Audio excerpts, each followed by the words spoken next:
20 giesmėj pirmos kanconos, kurią skiriu prasmegusiems gelmėn, skausmu naujus skambės tercinų tonas. Aš jau griovon veizėjau didelėn, staiga man atsivėrusion, kur plaukė, šimtais upelių ašaros iš vien. Lomos dugnu pulkai šešėlių traukia, kaip kad pas mus procesijos metu nebylus rūškaniai ir apsiniaukia. Iš tykos linko kankiniai ratu, bet mano žvilgsnis veikiai pastebėjo, kad persisukę jie nuo pažastų. Į kitą pusę akis jų žiūrėjo ir žengė jie visi atatupsti, nes priekin žvelgti nebūtų sugebėję. Gal tie, kur paralyžiaus ištikti, juos primena šiek tiek, bet man atrodo, tokie vaizdai per daug nepaprasti. Skaitytojau. Tegu tau Dievas duoda iš to naudingų pasisemt žinių. Tu supranti, kokia menka paguoda regėti šitiek perkreiptų žmonių, kuriems latakai ašarų čiurleno ne veidu, o pasturgaliu glotniu. Dantė, Dieviškoji komedija, 20 giesmė, kurioje jisai aprašo tuos, kurie savo žemiškajame gyvenime bandė užsidirbti ateities spėlionėmis. Jie bandė gyventi pranašaudami ateitį, bandydami sužinoti ateitį. Ir Dantės vaizduotėje taip jau yra, kad pragaras yra visiška priešingybė to, kaip žmogus gyveno, arba priešingybė to, kaip jisai gyveno šitoje žemėje. Jeigu jisai buvo pasidavęs aistroms, meiliai, tai realiai visą pragarą jisai praleidžia blaškomas audrų. Jeigu buvo pasinėręs į kažkokį liūdėsi savęs gailestį, tai kažkokia pragarai jisai murdosi kažkokiuose tai pelkynuose. Čia žmogus bandė gyventi ir pragyventi, spėliodamas ateitį, tai jisai praleidžia, galima pasakyti, pragaras lyg ir atskleidžia tikrąją tos nuodėmės prigimtį, jisai praleidžia pragare nežiūrėdamas į ateitį, o žiūrėdamas atgal. Ir tas vaizdas Dantės vaizduotėje yra toksai vertas ir siaubo filmo. Jisai mato žmonės einančius procesijoje kažkokioje, lyg religinėje procesijoje, bet jį stebina šitas vaizdas, nes žmonės eina į priekį, o gal kaklai nusukti atgal, iš jų akių rieda ašaros, bet jos krenta ne ant žemės per jų priekinę kūno dalį, bet per pasturgalį, per užpakalį. Ašaros rieda.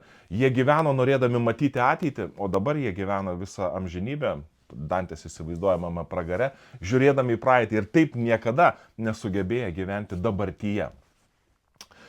Tai tie, kas, jeigu išžiūrėjote iki tiek, tai sveikinu, aš esu Mindaugas Pikūnas, čia kanalas Šventas laikas, tikiuosi jūs pasiliksite, jūs jį pamėgsite, jūs jį paseksite. Bet čia mes nagrinėjame, žinoma, ne Dantę. Aš nesu kažkoksai tai literologas ir mane domina Dantė ne literatūriniu aspektu, bet greičiau teologiniu.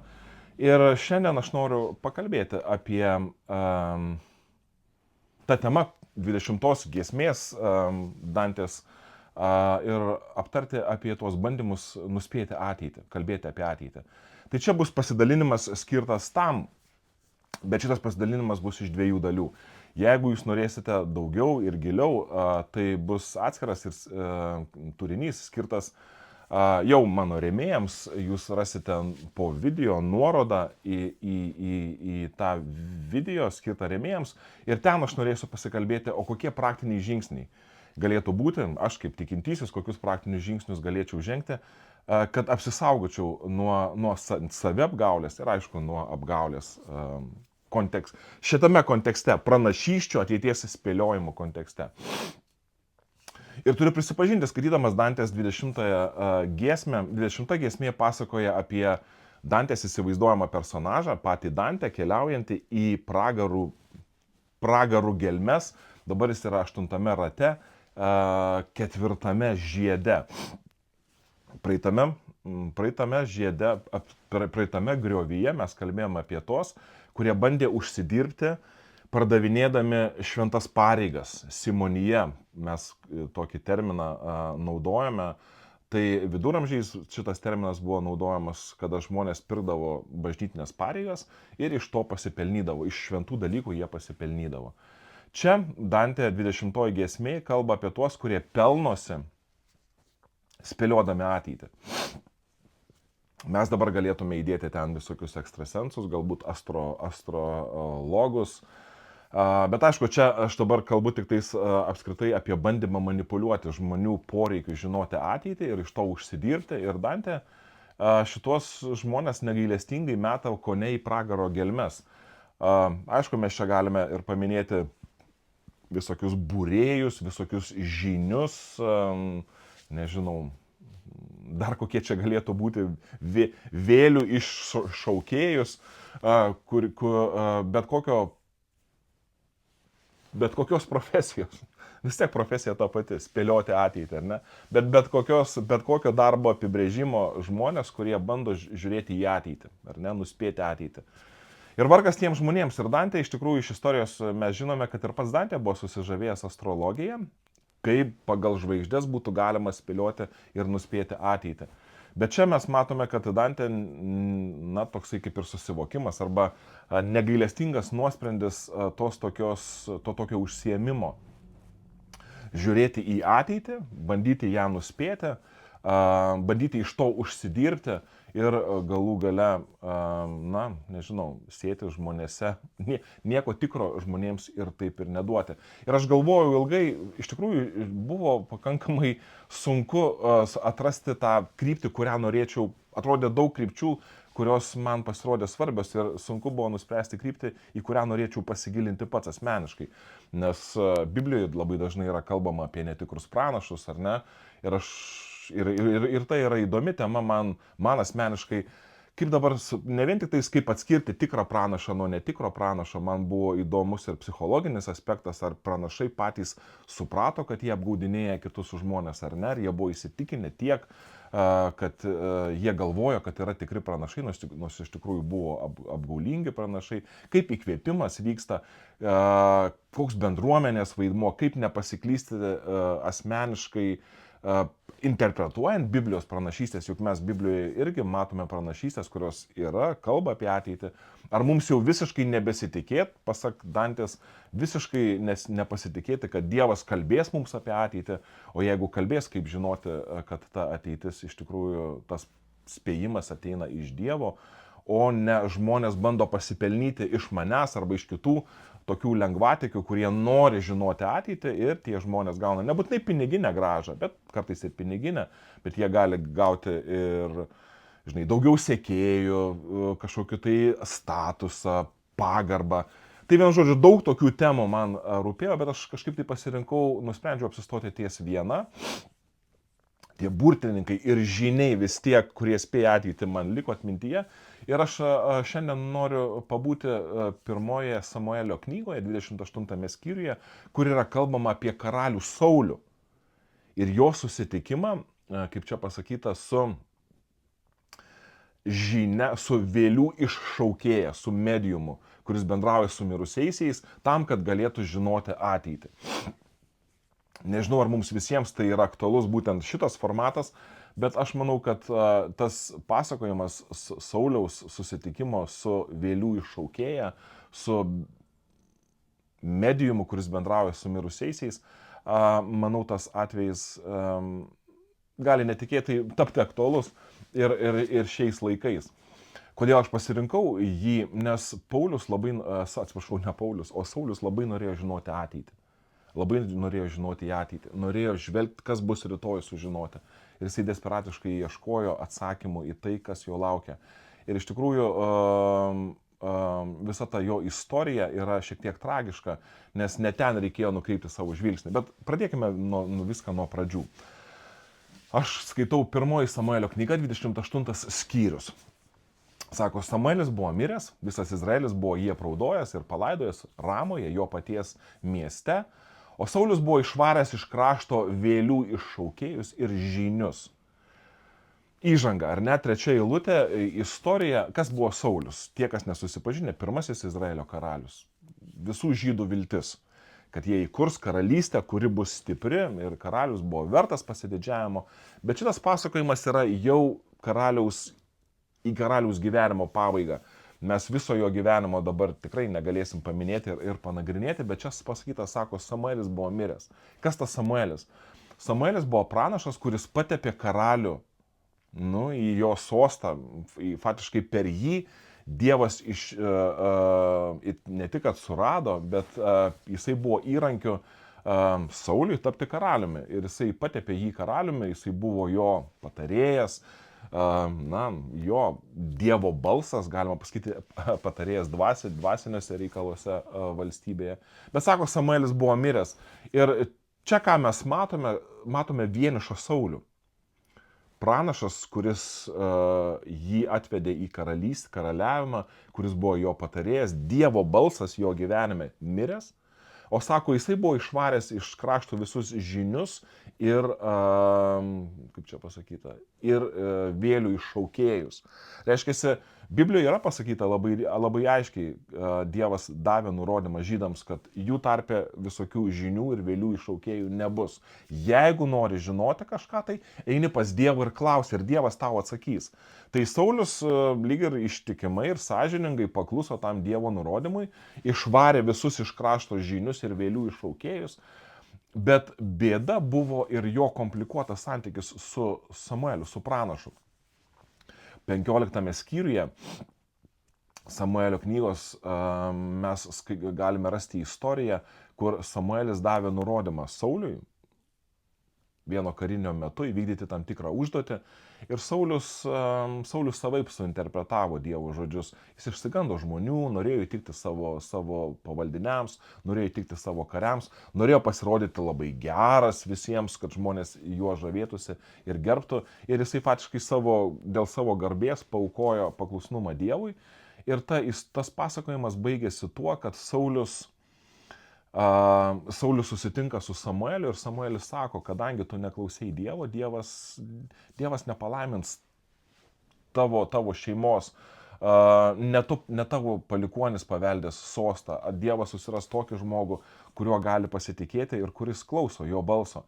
Saulius, aišku, labai pergyveno, labai supyko, netgi griebė už Samuelio skverno, skvernas nuplyšo ir Samuelis panaudojo šitą situaciją kaip vaizdinę pamoką, sakydamas, va taip Dievas atplėšė ir karalystę nuo tavęs.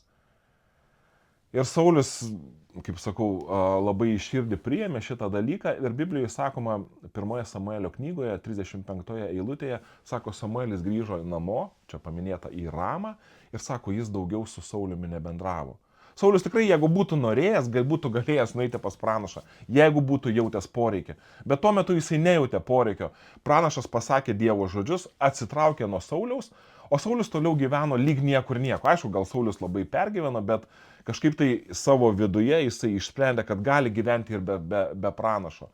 Ir ką mes matome šitoje trečioje eilutėje, kad Saulius yra vienas. Nėra pranašo, kuris jam padėtų susiorientuoti dabartyje, nėra ir vėlių iššaukėjų, nėra ir žinių, kurie savo manipulacijom kažkaip tai padėtų karaliui žinoti, ką daryti ir kaip reikėtų elgtis. Bet aplinka negali būti sterili. Jėzus palyginimą yra davęs Naujajame testamente, jau jisai kalbėjo apie tai, sako, vargas žmogui, kuris iš savęs išvaro demoną ir sako, tas demonas išėjęs iš jo, klaidžioja po bevandenės apylinkės, galų gale sugrįžta į žmogaus širdį ir randa ją sterilę.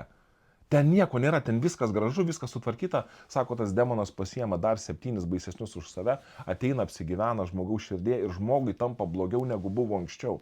Ir ką mes matome čia, Saulius turi tą sterilę aplinką.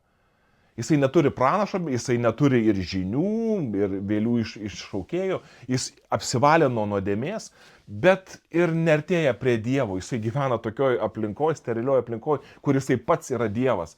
Bet Biblija kalba apie tai, kad sterili aplinka ilgai būti negali, tai yra pavojinga būsena.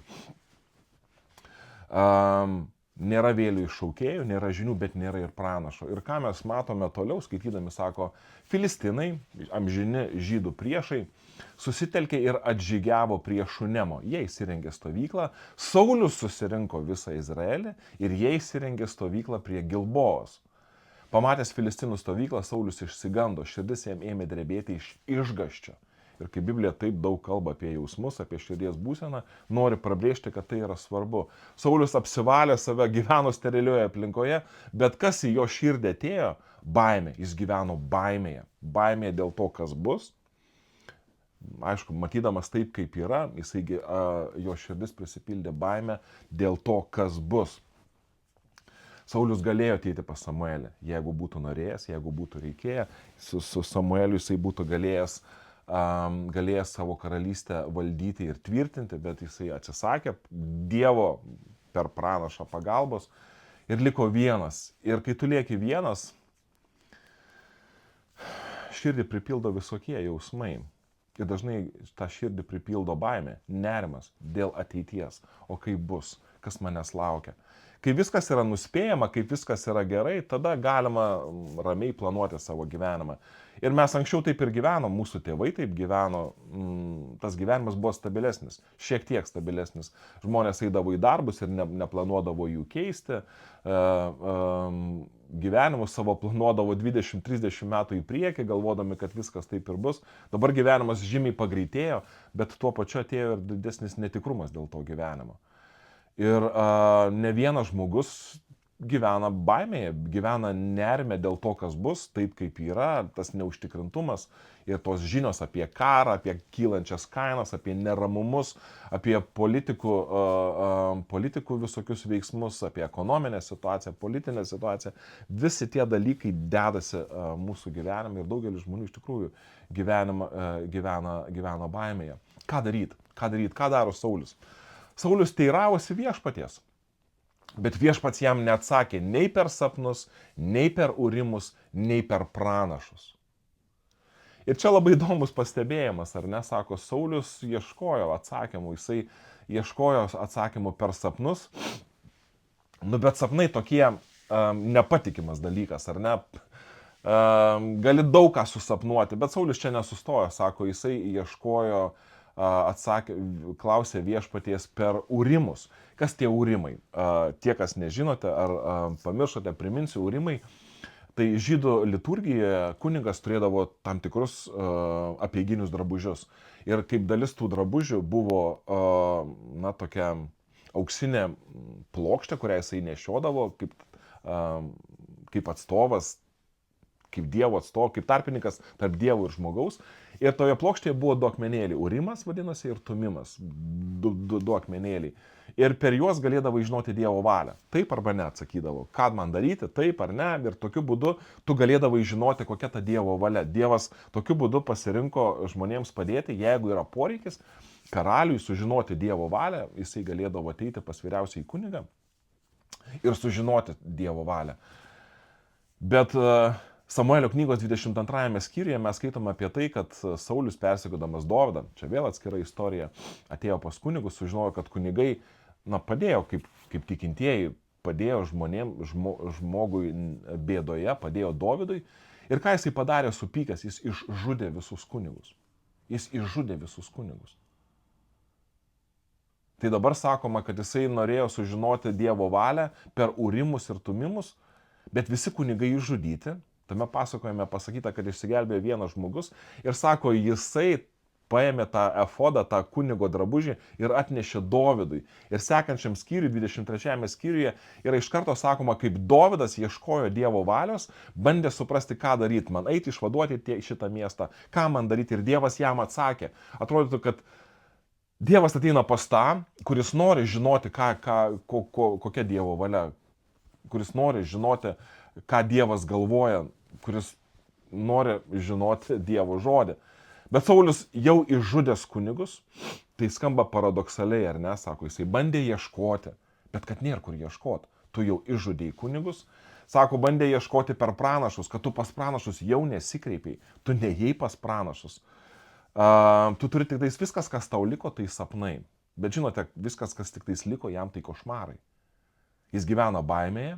Jis bando ieškoti. Aš jau dabar nebeprisimenu, jūs galite, jeigu jums įdomu. Man atrodo, pirmoje metraščių knygoje, 10 skyriuje yra parašyta eilutė, komentaras apie paskutinės Sauliaus gyvenimo dienas. Sako, Saulius ruošiasi paskutiniai kovai su filistinais. Sako, jisai kreipėsi į žinius ir vėlių iššaukėjus, mes tuoj prieisime prie to, bet sako, jisai į viešpatį nesikreipė. Ir čia labai įdomu, čia pasakyta, kad jisai kreipėsi į viešpatį, ieškojo, bet Dievas jam neatsakė, o ten tiesiai šviesiai pasakoma, kad jisai nesikreipė.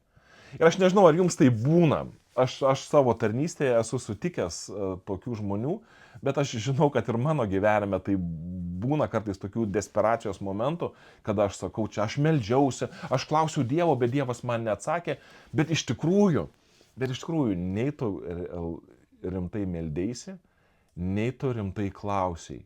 Buvo daug tokio bandymo kažkokio, tai va, aš pasimeldžiu ir man Dievas neatsakė. Bet neužtenka vien tik tais lūpomis, reikia ir širdimi ieškoti, neužtenka vien tik tais daug judesio, daug kažkokio tai sumaišties kelti, aiškinant, kaip tu ten ieškojai Dievo, meldėsi, bet iš tikrųjų savo širdyje tu norėjai greito atsakymo, tau ne Dievo reikėjo, tu tikėjai kažko, ko tu tikėjai negavai ir savo užskaitai, kad aš bandžiau ieškoti ir va Dievas man neatsakė.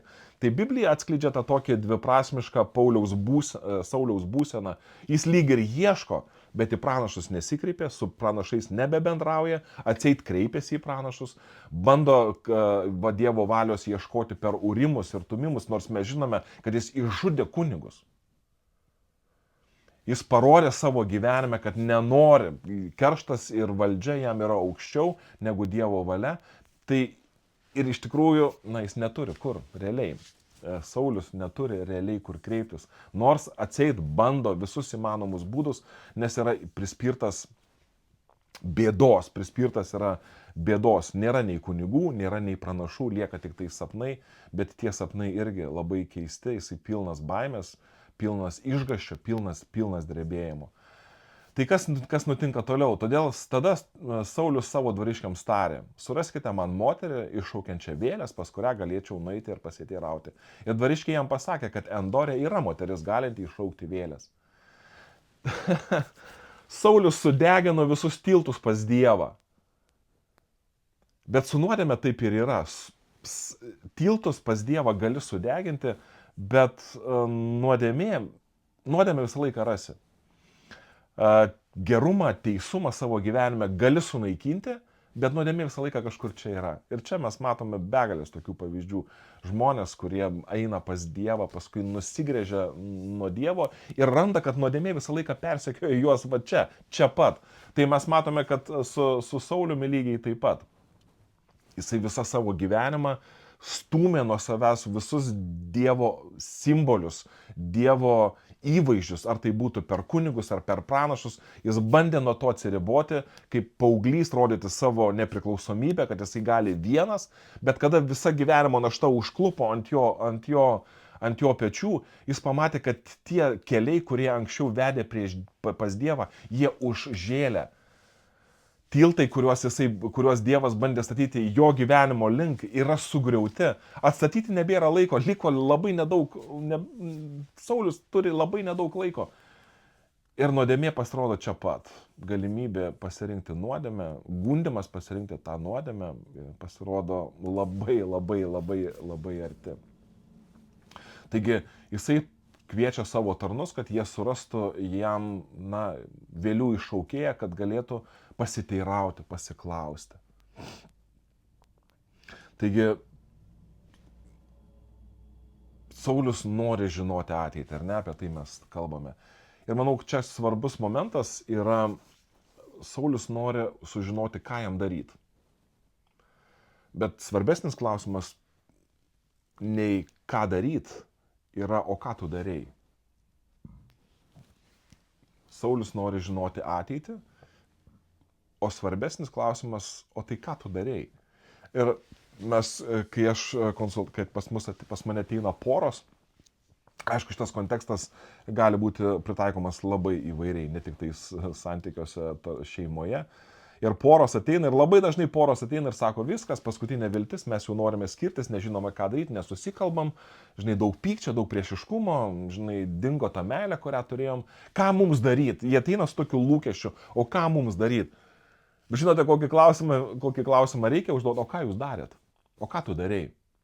Kalbėjau nepagarbiai, aš kalbėjau nepagarbiai, žinai, susitelkęs buvau tik tais į darbus, žinai, aš jam pagarbos nerodžiau arba jos nemylėjau, ką žinau, pykomės ir nesusitaikėm, nesaugojom vienas kito, nemokėjom išklausyti, gynėmis, rodėm viens kitam į klaidas. Tai o ką jūs ko norite? Ko dabar norite? Aš suprantu, kad mes visi esame vienodi. Mes visi kažką tai darėme, bet norime žinoti ateitį, o tai ką dabar daryti, kad viskas būtų gerai. Ir atsakymas slypi, o tai ką tu darei? Tu gyvenai taip, ar ne, vat kaip Saulius, jisai ką tu darei? Naikinai kunigus, pykaisi su pranašais, o ko tu dabar nori žinoti ateitį, ar ne? Dabar tu nori žinoti ateitį. Iš tikrųjų, atsakymas, nesakau, kad yra praeityje, atsakymas yra, o tai ką tu dabar darai? Atsakymas yra, ateitis mūsų formuojasi, jeigu taip galima pasakyti, mes į ateitį einame per dabartį. Ir taip visą laiką tai buvo. Mes norime, tas yra žmogiškas noras žinoti ateitį. Ir tame, lyg ir nieko nėra blogo. Biblijoje yra pranašystės, Dievas kalba apie tai, sako, aš jums esu numatęs ateitį, gerą, saugią ateitį.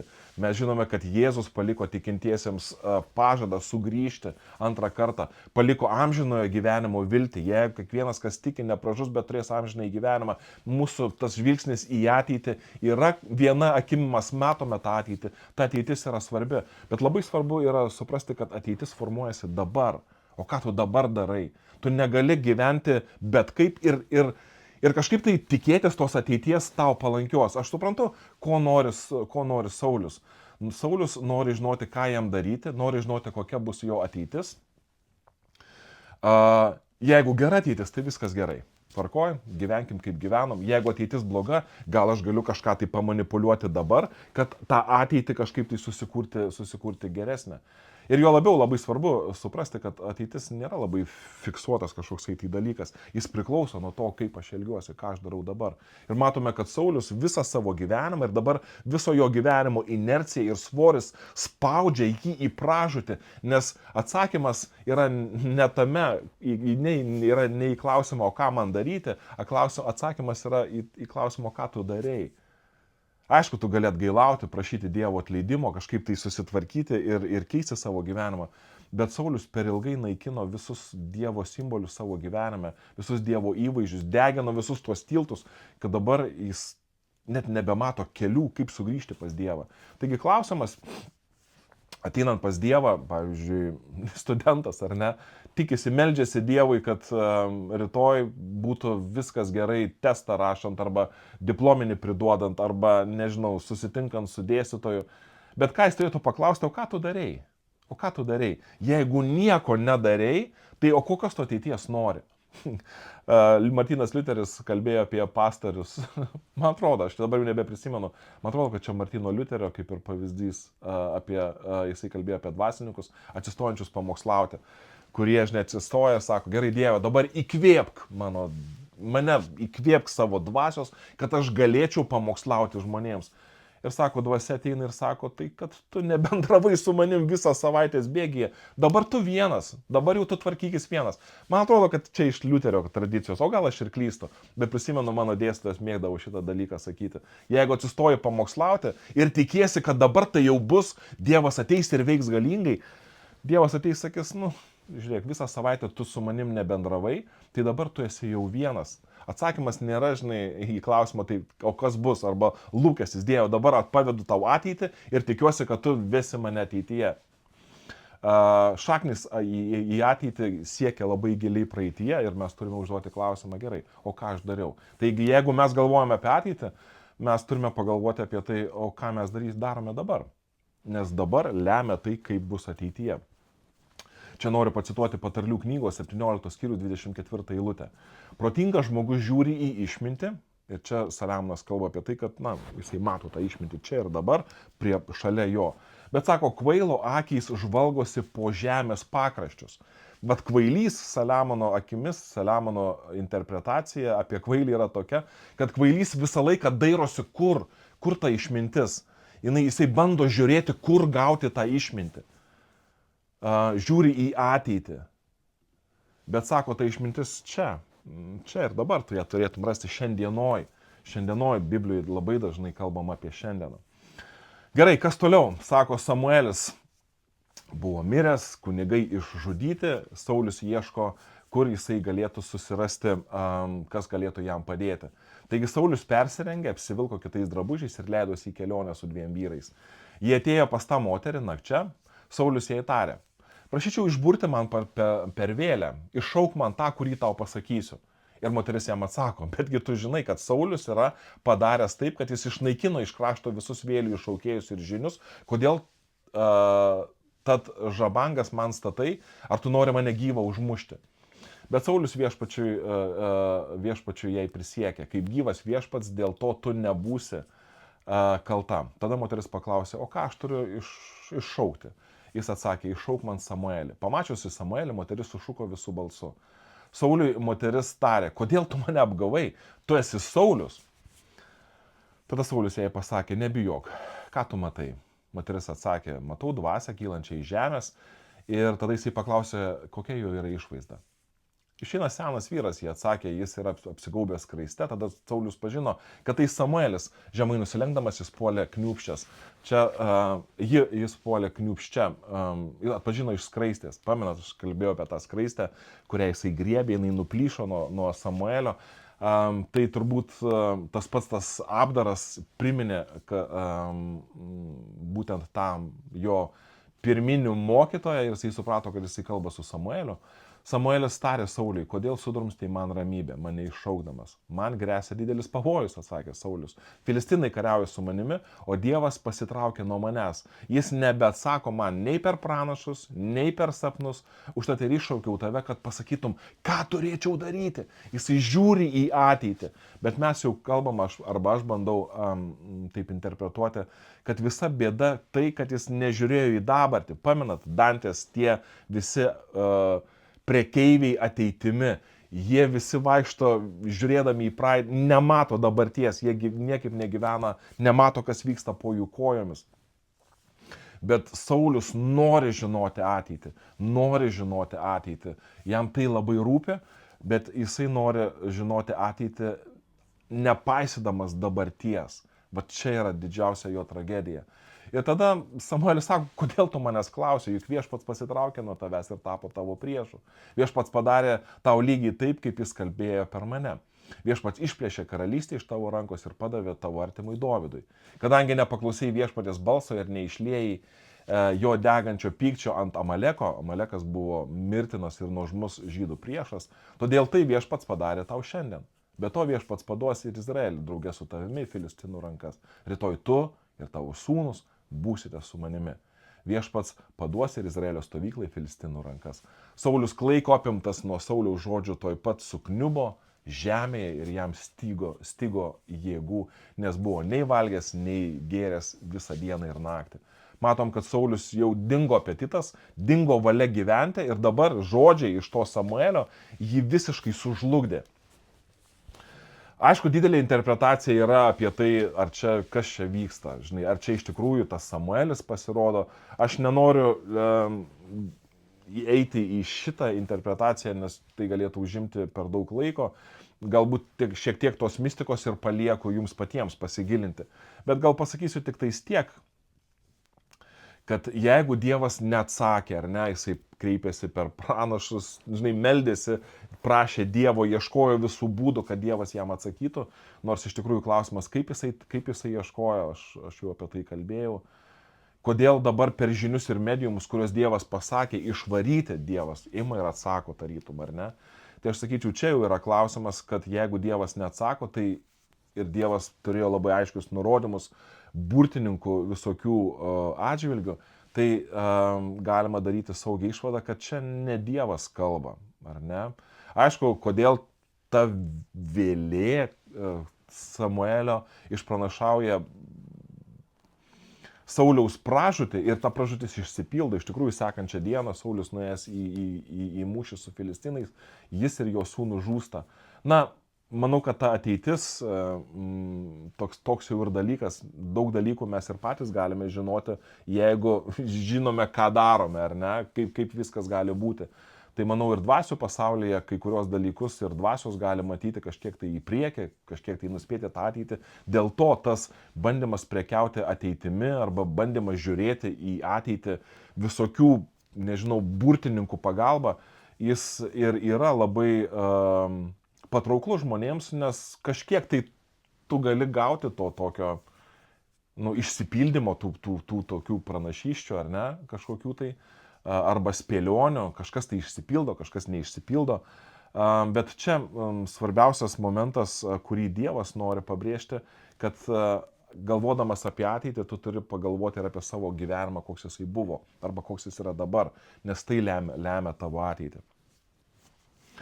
Aišku, Dievas rodo tą ateitį. Mes, kaip aš jau minėjau, pavyzdžiui, Juozapas pradžios knygoje matė sapnus, kad čia faraonas matė sapnus, jisai išaiškino juos, 7 metai klestėjimo, 7 metai sausros ir viskas išsipildė, per tai Dievas išgelbėjo daugybę žmonių, Nojui Dievas parodė ateitį, jisai pastatė laivą, išgelbėjo žmonės nuo tvano, įvairiausios pranašystės, ar ne, Naujajame testamente Agabas pranašavo didelį badą, Apaštalų darbų knygoje yra rašoma, ir tas badmetis atėjo, tai Dievas kalba apie pačią ateitį, bet mes turime neužsižaisti, nes Saulius nori žinoti apie rytojų be ištikimybės šiandien. Jis nori žinoti apie rytojų be ištikimybės šiandien. Ir čia yra didžiausias suklupimo akmuo daugeliui žmonių. Pavyzdžiui, Biblijoje, kaip yra rašoma, Patarlių knygoje, 3 skyriuje, 5-6 eilutėje, pasitikėk Viešpačiu visą širdimi ir nesiremk vien tik savo išmanimu. Visose savo keliuose pripažink jį ir jis ištiesins tavo kelius. Gyvenk su Dievu dabar ir ateitimi Dievas rūpinsis. Patarlių knyga 16 skyrius 3 eilutė. Pavesk Viešpačiui savo darbus ir tavo sumanimai pasiseks. Dabar pavesk, būk su juo, tavo sumanimai ateityje bus Dievo laiminami. 37 psalmė. Pavesk savo kelią Viešpačiui, pasitikėk juo ir jis tave ves. Tai, ko Saulius norėjo, bet jis norėjo pasitikėjimą Viešpačiu atmesti, nereikia man to Dievo, bet aš noriu geros ateities. Ir Dievas sako, tai yra susiję. Tai yra susiję. Galų gale Mato Evangelijoje 6 skyriuje 33 eilutėje sako, pirmiausia, ieškokite dangaus karalystės ir jo teisumo, o visa tai bus jums pridėta. Todėl nesirūpinkite rytojumi. Mes tikrai norime rūpintis rytojumi, nes rytojus, jeigu jis yra saugus ir patikimas ir jisai išauš be net neždamas nieko blogo, mes šiandien galime gyventi ramiai. Bet Biblija sako, kad žiūrėk, tarp rytojus ir šiandienos yra sąsajos, yra ryšys. Ir tu turi pasirūpinti gyventi, jeigu nuo kokio rytojus nori, tu turi pasirūpinti šiandien, jau galvodamas apie tą rytojų. Kaip susijęti su Dantės 20 giesme? Dantėje tie pražuvusieji, jie rūpinosi rytojumi ir buvo akli dabarčiai. Jie rūpinosi rytojumi, norėjo žinoti apie rytojų, buvo akli dabarčiai ir buvo pasmerkti visą amžinybę tame Dantės įsivaizduojamame pragare gyventi žiūrėdami į praeitį. Realiai tos ateities niekada jos negali matyti, viską, ką gali matyti ir praeitį, tik tais praeitį. Taigi Dantėje pražuvusieji, tie, kurie bandė savo gyvenime žemiškajame pasipelnyti iš to žmogaus noro žinoti apie ateitį, taigi tie žmonės, jie rūpinosi rytojumi, rytojus buvo jų pasipelnimo šaltinis, jų verslo planas, bet jie buvo akli dabarčiai. Ką Dievas kviečia? Dievas kviečia rūpintis dabartimi ir taip pasirūpinti savo rytojumi. Tai tokia žinia šiandien. Dievas ateina, Dievas yra šiandienos Dievas. Ir Biblijoje nekartą yra pasakyta, šiandien išgirdę jo balsą, neužkietinkite jo savo širdžių, ateikite pas Dievą, raskite laiko pabūti su juo, kurkite santykį su Dievu per maldą, per lankymąsi bažnyčioje, per įsitraukimą į tarnystę. Mokykitės pasitikėti Dievu šiandien, klauskite jo, domėkitės, užmeskite tą ryšį su šventąja dvasia, gilų ir tvarų ryšį. Ir paveskite rytojų Dievui, nes Dievas pasirūpins to rytojumi. Galų gale mūsų išmintingi sprendimai šiandien leis mums ateiti į rytojų pasiruošusiems, o galbūt, o galų gale ir mūsų tie sprendimai turės įtakos ir tiems scenarijams, galimiems scenarijams rytojuje. Tai šiandien tiek, jeigu kas norite daugiau, eikite į Contribui platformą, ten jūs gausite nuorodą. Ačiū, kad ten jūs rasite nuorodą. Ačiū, kad klausėtės, dalinkitės, jeigu šita žinia jums patiko ir linkiu jums visiems šiandien to tokio saugaus ir brandaus santykio su Dievu, o rytojų paveskite Dievui, tegul tai būna jūsų dalis tikėjimo kelionės. Sudie.